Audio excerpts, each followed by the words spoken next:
cancel culture is about canceling. Up yours. Woke moralists. Up yours. This is systematic bullying that's happening. And they believe that Cocaína.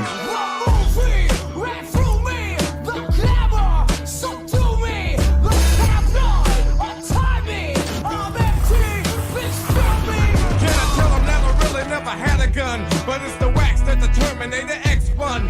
Now they got me in a cell cause my records they sell. Cause a brother like me said, well, born like this, it's born like this, immaculate conception. I transform like this, perform like this, which yells you a new weapon. I don't contemplate, I meditate, then off your head. This that puts against the bed. This that I got realness, I just push, cause it's in my DNA. I got millions, I got riches building in my DNA. I got dark, I got evil that rot inside my DNA. I got off, I got trouble, some heart inside my DNA. They seem animalistic is what I mean. No, they're worse than animals. the woke mob, they ruin everything. They stopped Ben Shapiro from going to events and speaking. They stopped Ann Coulter from doing it. I will never surrender even a single inch of ground to a pitchfork mob. You never cave to the mob. We will never bow to the mob. Ever. No matter what. Do you see the final expression of cancel culture in terrorist groups like We'll see who cancels who. They want you to comply. Hey, Hello. welcome back, everybody. Happy to see all of your lovely faces and the faces of the people in the chat that I'm imagining right now. Yeah. We should be Great multi-streaming to on see you. Twitch. I'm doing that right now. Thank you, Lance. Okay. Yeah, all the Twitch people, if you're watching on Twitch, Lance is going to cross the streams. I'm going to you're all try gonna and be in use all the one chats. chat. Yes. We're gonna cross streams. All the Never been done chats. before. Yeah, never been done before. I also reset my alert on Twitch. Apparently, for the past 8 months, every time I went live on Twitch, it said I was playing Splitgate.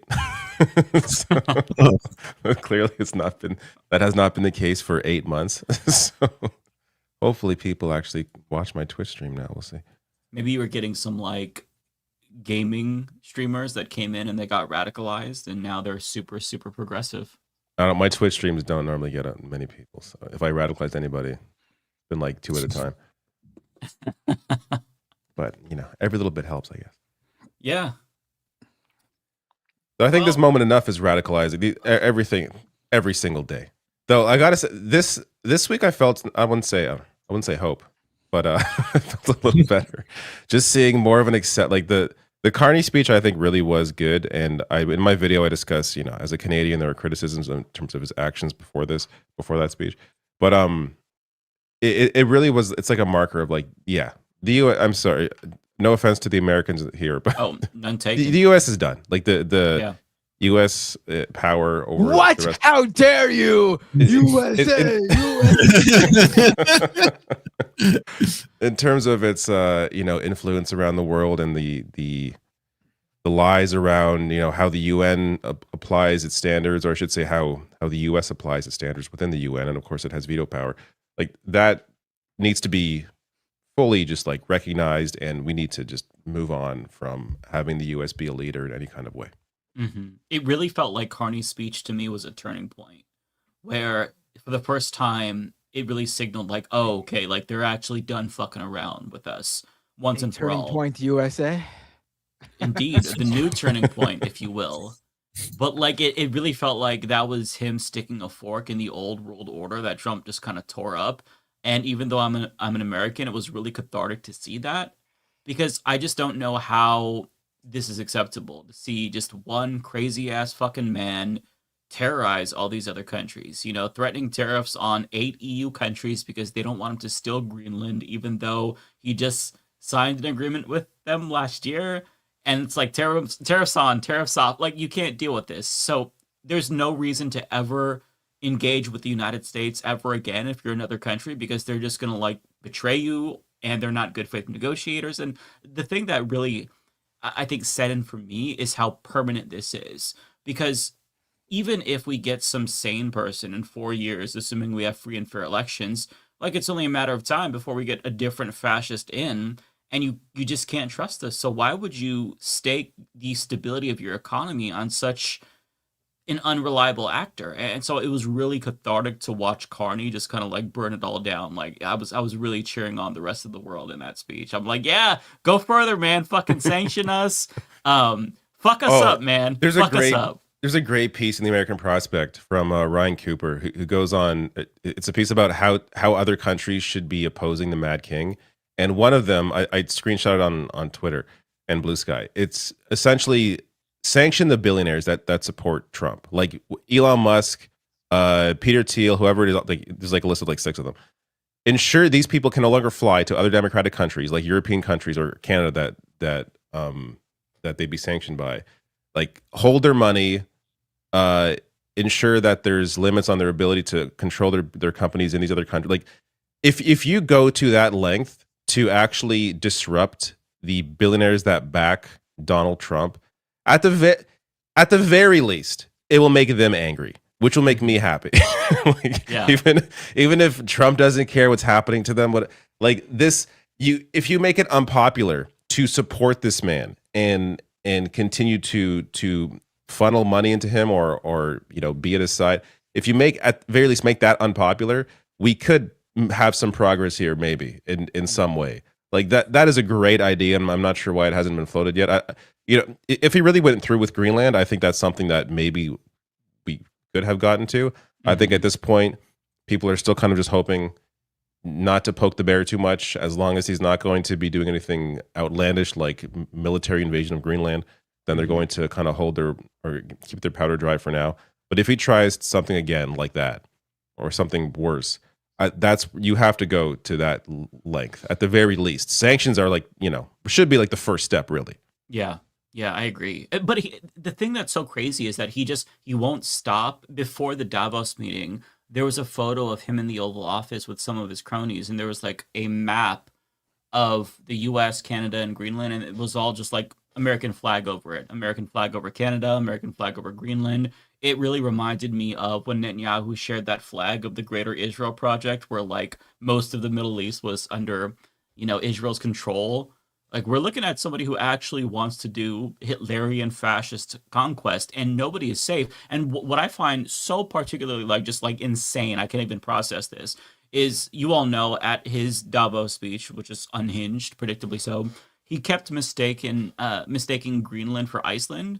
Yeah. But now Iceland is on the table, so that way he doesn't look stupid. So there's an Intercept article about that, and how now there's an actual threat to Iceland because he made a mistake. Said it. Yeah, so if he accidentally says Canada or the he UK, meant it all along. He just happened to soft launch it during his Davos speech without really acknowledging it until afterwards when they made it up. So fucking ridiculous. It's just, I can't take, how, I just don't understand. Assuming he leaves office in 2028, how can we deal with this for 3 more years? And it's not just us, right? Like, Americans, to an extent, we kind of deserve it because we brought this upon ourselves. But how can the rest of the world deal with this complete and utter dipshit for 3 more years? I just feel so bad because nobody else has a say. Dumbass Americans thrusted him upon the world after he tried to overthrow the election, after knowing how crazy he was. And now everybody has to deal with our bullshit. And I feel like eternally just apologetic to the rest of the world for what we fucking did. I will mention apologetic. I didn't do shit. I had nothing. You should feel, Bender. You should feel as bad as Mike. I want to see you apologize to me. I'm not apologizing for shit. I warned everybody about this guy. I did watch a Kyle Kulinski video before we went live, where he's actually watching another video, but it's this guy talks to a doctor who. I saw that too. I know it's obvious bullshit, but it made me feel good for a second. This doctor gives Trump 2 to 4 months left to live. I was like, yes. he thinks he apparently has some liver disease or something like that's really gonna damage him in the short term. He's already been he already had a stroke back in September apparently when he's gone for a week. and that showed in his face. So I'm like, yes, I'm just believing in all these conspiracies. I don't care. I don't care if it's all bullshit. It makes me feel good in the moment. Yes, only 2 months left. Let's go.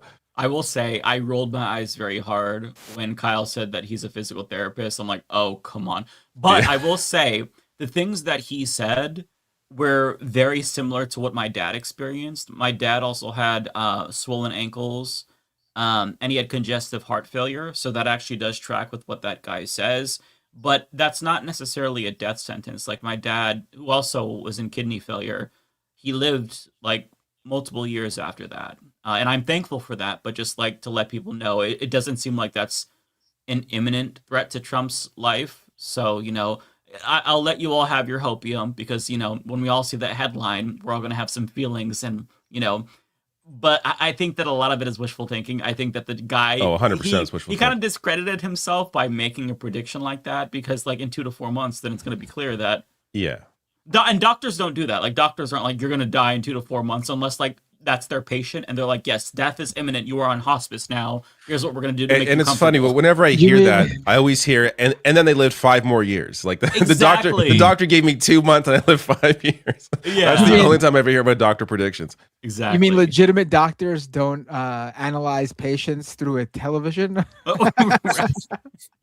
That's the thing. If somebody is making all of these sweeping claims about a patient that they're not actually physically seeing, it's not to be taken seriously. I mean, sure, here and there you have experts who are like, well, my patients experience this, and then so, him experiencing that, maybe it's the same thing. Sure. And that's kind of what this guy did. But I think that when you get a little bit too hyperbolic with it, you crush our hopium. Like, give us a little bit more of a conservative estimate so that way we're not feeling as, like, I don't know, scorned when you tell us something like that. Because if you say like a couple years, right?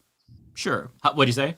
I said he's got med beds too. So I mean, this is a good bed, yeah. This conversation is a good segue to let everyone know about our guest today. We have a chiropractor on who says that Donald Trump has just days to live.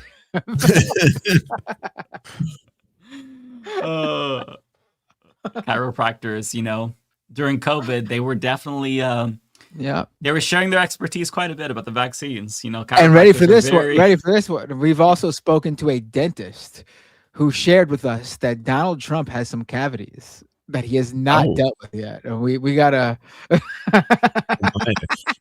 and that's not a death sentence. That's not a death sentence. The fact that Trump can still stand for like 2 hours and give a speech, he's drugs. He's probably got some years left. Like, if you're really near death, if you're 2 to 4 months, like going to die in 2 to 4 months, you're not standing up for an hour giving a speech like in the same spot. I just don't think that's. Also, I'm just not. That's not happening. I just don't think that's going to solve anything. Being that the Republicans will still be in power, or JD Vance will become president. If this would have happened, it might break the spell though. The cult spell, the cult of personality spell that some of these people have. I mean, without a doubt, when he's gone, and by gone, I mean just out of the picture, doesn't necessarily mean he passes away. Just when he's done, absolutely, they're going to be people who just step out of politics all completely. I don't even consider them to be involved in politics, but they'll step out of talking about it and being involved as a form of entertainment completely. I mean, if you just look at basic trends of like people's attention span and what like is the hot topic for whatever, Trump has already outlasted what I thought it would be. But I guess that's what happens when you have that pause in your presidency of 4 years and you don't really go away and then you become president again. It extends your relevance in your run, right? I mean, think of Obama. Like he disappeared from the public eye pretty quickly after he was done being president. I mean, I know he still pops up every now and then, but in terms of like relevant to the daily news cycle, not relevant at all. I thought Trump would be the same eventually, and he will be. But unfortunately, I still say the best thing that would have happened is if Trump was going to, if we could predict the future and knew Trump was going to, without a doubt, have a second term, should have just fucking let him do it in 2020. Yeah, that would have been the best time to do it, for sure. Yeah, there'd be no January 6th. There would be no, election denial claims. it would be done by now. We'd have some neoliberal in charge, maybe a progressive, 8 years of Trump in a row that would kind of take its toll as the Bush years did. He would be forced to own all of what happened to the economy and what happened to the world economy. I also think he wouldn't be out for revenge because there wouldn't have been the whole thing of trying to hold him responsible for the crimes he committed because he was president. Yeah. One thing that I will say to give people hope with regard to his health is that I am predicting that he's going to live much, much, much longer. Like, he's still got at least a decade ahead of him. But all of my predictions are wrong. So, like, the opposite of what I predict always happens. So, if you could Nostradamus me. Yeah, whoa. That's something I got a feeling. I'm excited now. Yeah. Does that mean your politics are wrong too, though? No, just predictions. Just predictions. Just predictions. Okay. Because political prognosticators are best not dealing in predictions. I think probabilities is safer, right? Where, like, there's a percentage that this happens. Not that I'm a fucking statistician, but, like, there's just no certainty in the world anymore, especially when we're dealing with such volatility. Like, when it comes to the 2024 election, the whole election, especially after the DNC convention, I really felt in my gut that Kamala was going to lose. And towards the end, I huffed all of the hopium that everybody else was. I think everyone was doing that. Everyone was just like sick of Biden and the Biden administration's role in Gaza and the idea that Trump could win.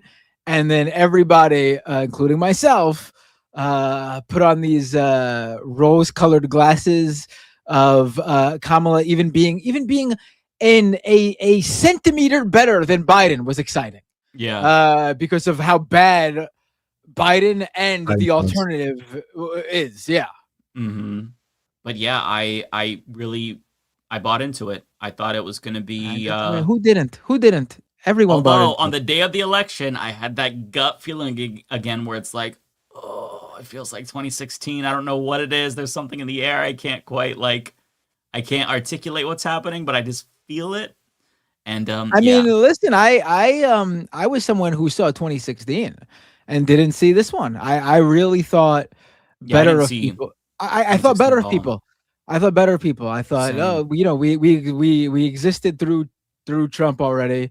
Biden was no great shakes, but no one wants to go back to that Trump era. And lo and behold, I was completely wrong. Not only did people want to go back to not only did some people want to go back to that Trump era, more people that wanted to go back to that era of Trump than the people who originally voted him in 2016. Right. And I saw family members went from being anti-Trump to pro-Trump in 2024.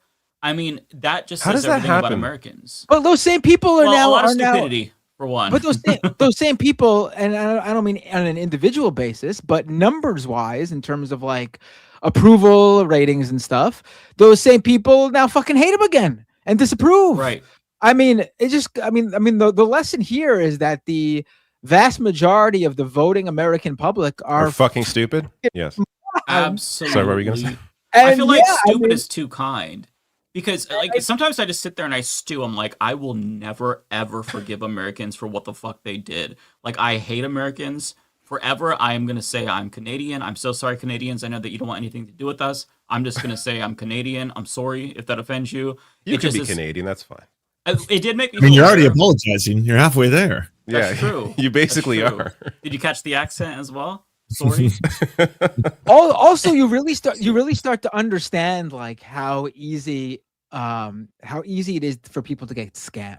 Like, you always wonder, like, oh, how do so many people fall for scams? And then you have, like, for example, we were on the Majority Report today. We were watching this video of Anna Kasparian apologizing for getting the Trump thing wrong. Oh yeah. And Emma was looking over, and Matt pulled up videos, and we were looking over what Anna had said previously. And like, one of her things was why she wasn't so worried about Trump was because she didn't believe Project 2025 was going to happen. I remember because because Trump said it wasn't going to happen. He had nothing to do with it. And it's like, this man lies all the time, and you think he's telling the truth? That like what? You covered this guy for fucking like 10 years, and you knew he lied all the time. And then all of a sudden, because things happened, COVID happened, and you hated Biden, all of a sudden you fucking forget history and everything you experienced and just fucking latch onto a new thing. And it's clear. I'm not just saying this to knock Anna Kasparian, although that's fun to do. It's okay to knock her, though, to be clear. But I'm just saying, like, how easy it is for people to fucking fall for shit, because all they gotta fucking do is really want to believe in something, and then they want to get scammed. Like, they want to believe the fucking scam is true, so they throw their whole self into it, knowing they're gonna get scammed, or back in the back of their mind knowing they get scammed, but they still fucking do it anyway. It's unbelievable. And what's crazy is that she created her own more narrow definition of fascism when her and Cenk were debating whether or not he was a fascist. And she was like, no, he's not a fascist. Cenk was like, but he tried to overthrow the election. And she's like, but did he succeed? And then later on, she posted a working definition of fascism on Twitter, and it was like, fascism is about conquest. And then, like, as soon as Trump takes office like that, he's like, I want Greenland, I want Canada, I want that country, I want this country. And every single day, like, I'm sitting there thinking, like, Anna, we're gonna look. Yeah, but has he succeeded? He doesn't have Greenland, so maybe he's not a fascist. Actually, I love the idea that someone's political compass or ideology is based on whether or not they actually succeed. Because if that's actually the baseline, then there are no fucking political ideologies except neoconservatism and neoliberalism, because none of the other ones exist anywhere in reality. Like, you can't be a communist. Where's communism right now? Oh, you can't be a socialist. Where's socialism? There's actual socialism right now, not like liberal countries with a robust social safety net. Real socialism doesn't exist. You can't be a socialist. You could literally go down the line for everything and say, "Oh, that's not there. That doesn't exist. That person can't be that because there's nowhere to be found." Mm-hmm. I will just say, I appreciate that Anna admitted that she's wrong and apologized, because it's very hard to do that. I've done it multiple times. It sucks because you don't want to eat shit, especially in front of thousands of people. With that being said, though, if she really wants to continue down this arc, what I hope is an arc of redemption, she absolutely needs a fucking mea culpa and all of the transphobia that she spewed. She went in on trans people. I don't think so much fucking damage. I don't if she doesn't do that, I don't accept shit from her. I'm happy to see growth, but that transphobia that she spewed, there needs to be accountability. She needs to hold herself accountable if she's truly trying to get back in the good graces of the left-wing audience, which she abandoned because she thought that the gravy train on the right would, be more lucrative, but it wasn't. There's no coming back from that for someone of her stature and background.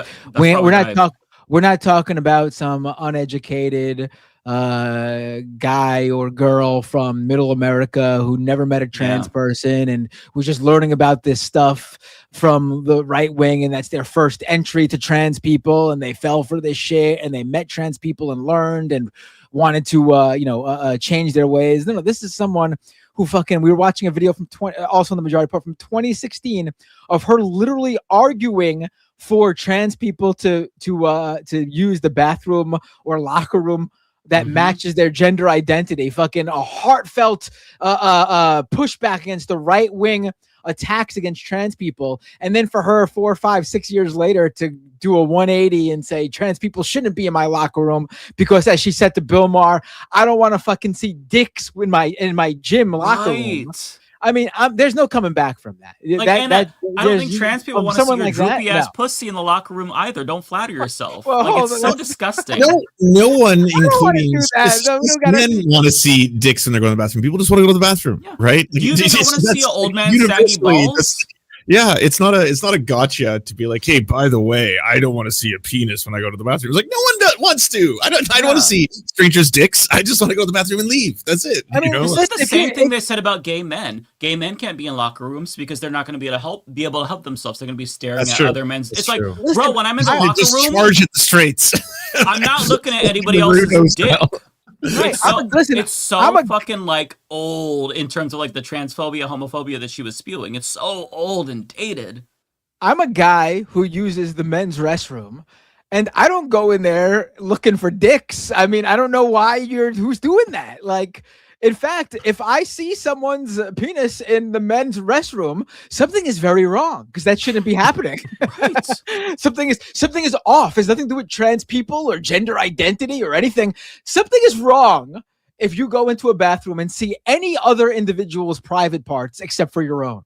They literally think that gay dudes walk into the bathroom and we're like, oh, what you got there, fella? Wow, that's great. It's like, bro, there was a huge like row of urinals. There was probably like 7 or 8, and I was peeing in like the very far end of one. And then this dude comes in and pees right next to me, and I was offended. But like in their worldview, they'd be like, oh, no, I would be the one doing that because I got to take a little peek at the dick. Not that I could just like Google dick or look down if I wanted to see a fucking dick. It's like the oldest form of like bigotry towards queer people. And she was spewing that shit on the regular. She also was talking about the idea though that if you go into a bathroom though and you do like in Mike's scenario there, like you go to a restroom and some guy uses the urinal right next to you and like he's showing off his penis to you very obviously, and you look over and you're like, oh, whew, for a second I thought you were trans. Thank God I'm looking at a cis male's dick. I mean, no, that's not race is averted. Like, is it just me or do people not just like look straight ahead and not like look at like I just feel like people mind their own business, at least for the most part. Not everybody does that, but like I mind my own business. I look straight ahead. So I don't understand. Like I kind of feel like it's a little bit of projection where Anna is like in the locker room herself and she's thinking, oh, look at her titties. And because of that, she thinks trans people are doing the same thing. We're like, oh, they're looking at me. They're checking me out. It's like, listen, most people, like normal people, don't fucking do that. So when you assume that people do that, I feel like you're kind of like projecting. Yeah, it's sort of like not in.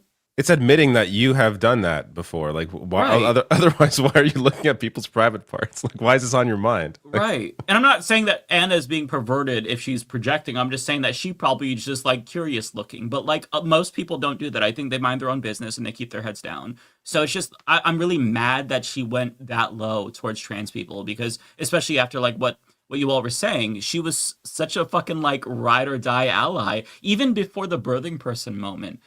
There was like 6 months before that where she was talking about how important it was for alternate language or inclusive language when Professor Kiara Bridges, she was talking to, I think, Josh Hawley, and she used the term people with the capacity for pregnancy. And Anna was like, this is just a distraction, this complaining about that. And then like 6 months later, she does the same fucking thing. You could literally like play videos of her arguing against herself, like because she had made the other arguments and now she's fighting it. Like it's just so stupid. I don't get how someone. I mean, she had at one point said that she started listening to more right wing podcasts to get like an idea of what they're talking about. I think what ended up happening, they ended up like just changing her mind. Like they ended up like, that's not that's not possible unless you're a moron. Like for you to be able to listen to something like that. I mean, the fact that she's admitting she was wrong about Trump, I think it shows it wasn't a play for the right wing. It was she legitimately was not afraid. I don't think it shows that. Binder, I don't you think were it right a shows long time ago. Do you remember when you said you don't think that like they respect their own audience? I think it's that. Like the way you were describing Jake anyway, I was like that's pretty much it. Yeah, I mean, I think they did make some sort of play. Maybe not full. Maybe they didn't want to be a full-on right-wing audience. A full right-wing show. But it did seem like they were going for some sort of like. I don't know about they because I'm not that familiar with how far Cenk went because I knew he on Trump. Cenk, I think, has been pretty consistent. I don't think he was. He was the one arguing against Anna, saying that Trump's fascist. I mean, but Anna was going on like Bill Maher. She's doing that show where she's like the left-leaning person with a bunch of right-wingers, meaning she's just the most left-leaning right-winger, which basically puts her center. I mean, like I think she did make this play thinking that there was a few months where it looked like right during that election season, right smack dab around the election, where I mean, even like the New Yorker magazine or something, their January issue had that photo of one of those like young Trump inauguration parties, and it was like the new cool or something like that. Do you guys remember that? Mm-hmm. Oh yeah. There was a very short-lived time frame, literally just a few months, where people thought, and you see some people who didn't get that message, that you're jumping on the train late. It's not cool anymore. You missed that few month span where you could have rode that gravy train, Nicki Minaj. But I mean, right.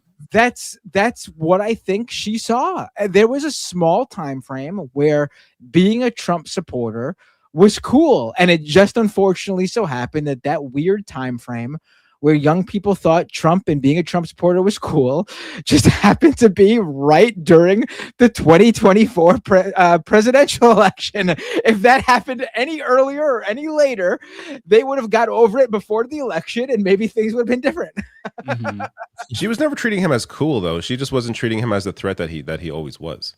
She kept downplaying his threat. I mean, she was never in support of him. She never was full on support of him. But do you not remember her going out there saying how she has these MAGA neighbors who are so kind, and it made her rethink how MAGA people are. She met a MAGA person for the first time. And it's like, but like, I know MAGA people, I know conservatives, I know people who just were Trump supporters who live your neighbors or whatever, and you just act cordial to them. You don't talk politics, and life goes on. I think they're decent people outside of politics. I think they're fucking insane for voting for Trump. But you know, it doesn't make me, a MAGA supporter was kind to me. Maybe I think differently about Trump now. No, that's not how it works. Yeah, that's ridiculous. And if you're the person working in politics and political media, you should be the one influencing the rando neighbor who's a Trump supporter, not the other way around. Yeah.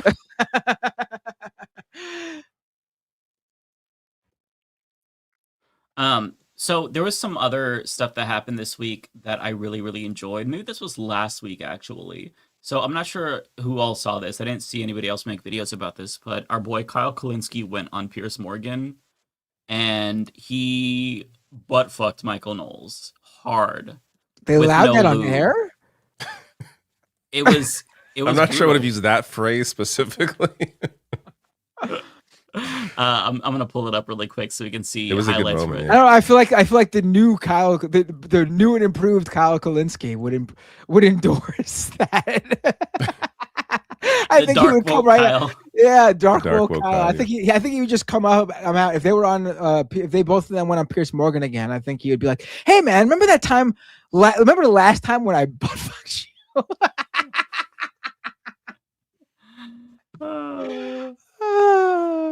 Michael Knowles' pussy lips were hanging to the floor. Oh my, Mike! You every time I think that you've you've hit a new. Oh, he goes further. I have so much more. You gotta watch the you have no idea. He's really ramped up the snark in the latest Humanist Report episode. All right, let's do it. Oh, I'm so unhinged. I'm basically like, I'm still taking my meds, but you wouldn't think so because I've kind of lost my shit. But yeah, this is the part. So there's a couple of moments where Kyle goes toe to toe with them. He didn't speak much, but when he did talk, he went in. I think this is the first part where he calls Michael Knowles a cuck. International law goes back to antiquity. It's not some creation of modernity, whether we're talking about the 1700s or the 20th century. The Geneva Conventions, the Nuremberg Tribunal, the Geneva Conventions and the Nuremberg Tribunal? Yes, those exist, but international laws, the jus gentium goes back to antiquity. However, unfortunately, a lot of our liberal friends think history began a few decades ago.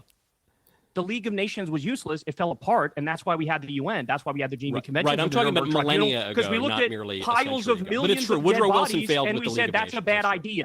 We looked at piles of millions of dead bodies and said that's a bad idea. Let's not do that anymore. Let's actually have a framework and rules and laws. And Trump is blowing that up. By the way, he bombed fishing boats from Venezuela, Trinidad, and Tobago, and Colombia. He just did the regime change in Venezuela. He bombed Yemen and Somalia and Nigeria and Iran. He's threatening Greenland and Panama and Canada and Cuba and Mexico. And you sit there the whole time and act like it's okay. Is there anything Trump could do, Michael Knowles, that you would say, I condemn it, and you hop off the Trump train, or are you going to tickle his taint for the rest of your fucking life? Oh, so good. There have been plenty of Trump policies that I've criticized because he's only right about 99.78% of the time. So the First Step Act I thought was a misstep. But I would say the rest. Excuse me. I would say the rest of the administration has been very successful. What's your problem? What's my your problem is criticism? that you're a cuck and you're a hack and you're not an independent thinker and you're meat riding Trump. Why do you say and that? you know that what he's doing is I just imperialism answered your and question. you don't care. I just answered your question, and I corrected Congratulations. You rented your brain to a war criminal, pedophile, rapist. I hope you're happy. A war criminal, pedophile, rapist? Do you brought up a stutter? point? You brought up international it's law. so good. And you made a very false point, a dumb point, which is that international law began only a few hundred years ago. Oh my God. I corrected you, and I pointed out that the international law is part of the Western tradition. That, excuse me, one second. It goes back to antiquity. It's a principle of the use. Press pause for 1 second. You said, well, internet. I love how the Piers Morgan show knew something was going to happen here once Kyle started saying something, and they were like, "Cut to the side by side with just these two for a while." Every time. Oh, they know. It's hot trash. They know. They always do that. They're staying on them for longer than I thought. Usually, Piers Morgan would interject at some point, but he's letting them go. Continue. The meat riding comment, Kyle. I'm so proud. Well, it's great to juxtapose this with Gavin Newsom and Ben Shapiro, right? Because Gavin Newsom is the one everyone's saying is doing this quote unquote dark woke, and he's going so hard, and I can't believe that. But the second he's like sitting across from Ben Shapiro, he's like, "Oh, I agree, we shouldn't abolish ICE," and also because he's not the one. Because he's not the one behind it. Someone's running his social media account. It's not him.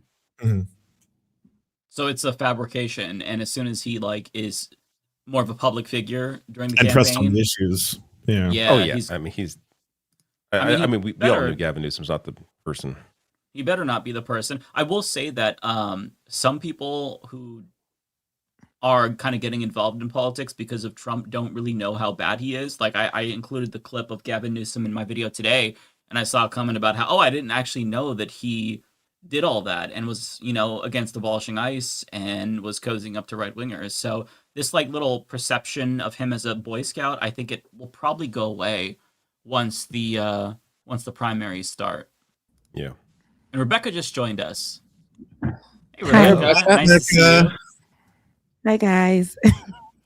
We are watching Kyle Kulinski destroy Michael Knowles of the Daily Wire for meat riding Trump too hard. Okay. Should we replay the piece that we just saw so she could see it? Yeah, I do. I think it's worth watching again. Let me go back a little bit. In Venezuela. He bombed Yemen and Somalia and Nigeria and Iran. He's threatening Greenland and Panama and Canada and Cuba and Mexico. And you sit there the whole time and act like it's okay. Is there anything Trump could do, Michael Knowles, that you would say, I condemn it, and you watch hop Michael off Knowles' the Trump face. train, He's or actually you're going to for the rest of your fucking life? Visibly shaken. There have been plenty of Trump policies that I've criticized because he's only right about 99.78% of the time. So the First Step Act I thought was a misstep. But I would say the rest. Excuse me. I would say the rest of the administration has been very successful. What's your problem? What's my your problem? Is that criticism? you're a cuck and you're a hack and you're not an independent thinker and you're meat riding Trump. Why do you say and that? You know that what he's doing in I just answered your and question. you don't care.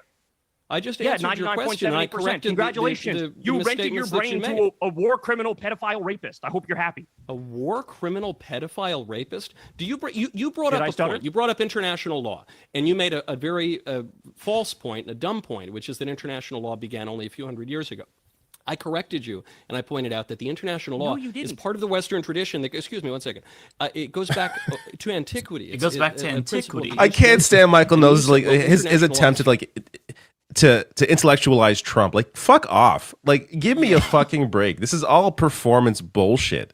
I can't stand these people. Anyone that goes on TV to defend Trump should have dipshit in their chyron. You can't. Yes. There's no defending him. Even these gay I hate this fucking show, the Piers Morgan show, because they have these fake debates. Oh, this side says fascism's great. This side says it's bad. No, fuck off. This is the same debates about climate change. You can't have a debate about reality. There's shit that's happening. People are dying. Either you are for people being rounded up and thrown in prison and shot in the face for doing nothing, or you're if you're for that, then you shouldn't be allowed on television. We should not hear your opinion because you're a piece of shit. All of Piers Morgan's show is so this phony attempt at, we're just discussing these ideas and we have some debates. No, fuck off. You are furthering. You continue to further push bullshit that does not deserve a debate. For months, this guy debated the genocide in Gaza as if there was a debate about it. There was no debate about it. There's reality and there's fake. Yeah. And anyways, I give Kyle credit because this kind of environment, I feel like I wouldn't be able to think in this kind of an environment. Like you all know, I was invited to Piers Morgan a couple of months back, just once, and it was not even a question. I was going to reject it because I feel like this is so like it's so stupid and Jerry Springer-esque that I wouldn't know how to even respond. Like if I saw Michael Knowles and they did like the side by side, I'd just be like and like spit at the camera or something, try to spit in his face because I like. How are you supposed to respond to this? Like, this is not a normal human being. This is a fucking drone who's just parroting talking points that billionaire sugar daddies pay him to say. So I just feel like you can't even engage with them. So the best thing that you can do is do what Kyle did and just humiliate them. Because I think that if you can't actually have a good faith debate with these people because they're bad faith, then humiliating them is the next best thing. So if I were in that predicament, I'd probably just like get kicked off because I would just call them the F slur because I think it's unironically hilarious when a gay person calls a straight person the F slur. So I'd probably just do that and see if they kick me off. On these type of panels, I think that it is, that's why I stopped doing them, because having to sit on them and like just be in constant debate with people who are not like-minded, and you know that it's going to go nowhere, and you're going to be the one because you're trying to call out stupid in somebody and they're just like, what are you talking about? Like, Trump is a god. Like, Trump is intelligent. Like, how are you not? Like, did you not hear what I said? Like, I just said that he, you know, what he's done for the country. And you're like, he's done nothing for the country. Like, here's that. Well, can you point that out where? Like, they really sit there. And I've done that so much that I decided it's exhausting. I wouldn't do it anymore. It's very exhausting. And I reject every opportunity that I get. And I think people have gotten, you know, the gist of it now. I'm not doing them. I don't like it. It's crazy. And Piers Morgan will... He knows that, and this is how they used to lure me in years and years ago. They used to be like, oh, but, you know, you're going to be on there. It's going to be some other people who are like-minded on there, you know, and you guys just get on and have a healthy debate, you know, or just answer the questions and we can move on. They will literally bait it so that you and that person can just go at it the whole time, and then that'll be the show. So that's what I feel like Piers Morgan does. He doesn't really interject, and he allows them to be very Jerry Springer-esque, and that's literally the problem. So a lot of people think this is a great opportunity. I'm going on Piers Morgan, and they get on there, and they are veins is popping out. Like either they're cussing out Piers Morgan or they're cussing out somebody else who's on the panel. So yeah, it's sometimes very counterproductive, or it's like you get a good, you know, a viral moment for reading somebody their rights. But these people who are Trump supporters who go on there, this is their moment to shine, baby. Like this is their time. So yeah, they always end up sharing the clips later on. It's like they go on a different platform to perform for their particular audience. Nobody really gets a lot out of this. Yeah. So I think that you have to recognize what that is and respond in a similar fashion, which is why I think that what Kyle did is so effective. And it's why I think, even to his credit, Cenk Uygur is really effective. When he was yelling at like an IDF agent or former IDF spokesperson or whatever, and when he was yelling at Randy Fine, that was really, really effective because there's not really a way to convince anybody. So the best you could do is just like get your point across as loudly and forcefully as you can. And that's the only way you can be successful on this kind of a format. It was also factually correct, by the way. Like, he was pointing out the fact that, like, a lot of these people who pretend to be nationalist or America First, all those types, they're all 180ing and being like, you know, more blood for Blood King. Let's get in. We took out Venezuela. Greenland's next. Canada, Mexico, Europe, like all this shit. Like, all of them. And by the way, they're all just like millionaire podcasters who are not going to be like drafting their sons to fight on the ice in Greenland. Like, are you fucking kidding me? They're just going to sit there and keep collecting money while they're actually inflaming, like, you know, actual war and civil fighting, and it's fucked. Yeah. There's a couple of other moments. I think this is the next exchange. I can't remember if it's from Kyle and somebody else or Kyle and Knowles, but I'm not sure I think this is about ICE. You know, I talked about both sides taking sort of implacable, incendiary positions. You compared ICE agents to Nazis, described the officer as an ICE thug who murdered a woman on camera by shooting her in the face. I mean, you're determining there that what we have watched with our own eyes, because we got the benefit of seeing all the videos, is somebody making a deliberate calculation to murder that woman for no reason. I think he did. And Why would you do that? Study the video closely. Well, I'll explain it to you.